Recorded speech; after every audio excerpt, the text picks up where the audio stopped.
Actigol. Okay, we talked about some of the complications of the surgery, and number one is ulcers and gastritis. Another complication that Michelina talked about yesterday is low iron, and that happens in our female patients who are still having their menstrual cycle, so we need to slow that down and give some extra iron. One of the other complications that's moderately common in our patients is they can get gallstones. And if you get gallstones, then the gallstones can flare up, and you might require removal of your gallbladder or a cholecystectomy. Okay. Now, why do you get gallstones, and can we prevent them? Gallstones happen when the bile in the bile duct that connects the liver to the small intestine and the gallbladder fill with bile that forms into crystals. Now, I don't know if you guys still do this in school, but when I was in school, we did science experiments. You know, we would mix baking powder with vinegar, and you get, right? One of the science experiments we used to do is you'd heat up a glass of water and add sugar. And it was, you'd add sugar and add sugar and add sugar and put a string in it and let the water cool, and you'd see crystals form. Crystalline sugar would form around that and form little rocks or stones, rock candy.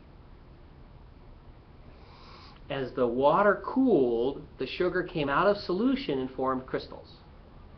Okay? The same kind of thing happens in your bile. The crystals of bile can form into stones, and those stones then can partially block the gallbladder and form a blockage that needs removal of the gallbladder. Okay. Now, some chemicals dissolve and some chemicals crystallize. The bile that you and I have changes as you go from being heavy to being thin. And it often crystallizes to form stones. Now we know that losing weight changes your bile and can cause gallstones, and that can mean gallbladder surgery. But it turns out bears, when they hibernate in the woods every year, lose weight while they're hibernating. They burn fat while they're hibernating. And they, since they don't have access to gallbladder surgeons in the winter, have developed bile that doesn't tend to crystallize. So what we have found is a solution to help protect you from bile crystals and bile gallstones is we can feed you bile from a bear. And that's what they call ursodeoxycholic acid, which is a bile acid, and ursa is Ursa the bear. That's also called Actigol, or in Canada, I think it's got another name. Okay. So we feed my patients bear bile post-op to avoid forming rock crystals of bile in their gallbladder. And what we found is we can decrease the need for gallbladder surgery by giving you bear bile.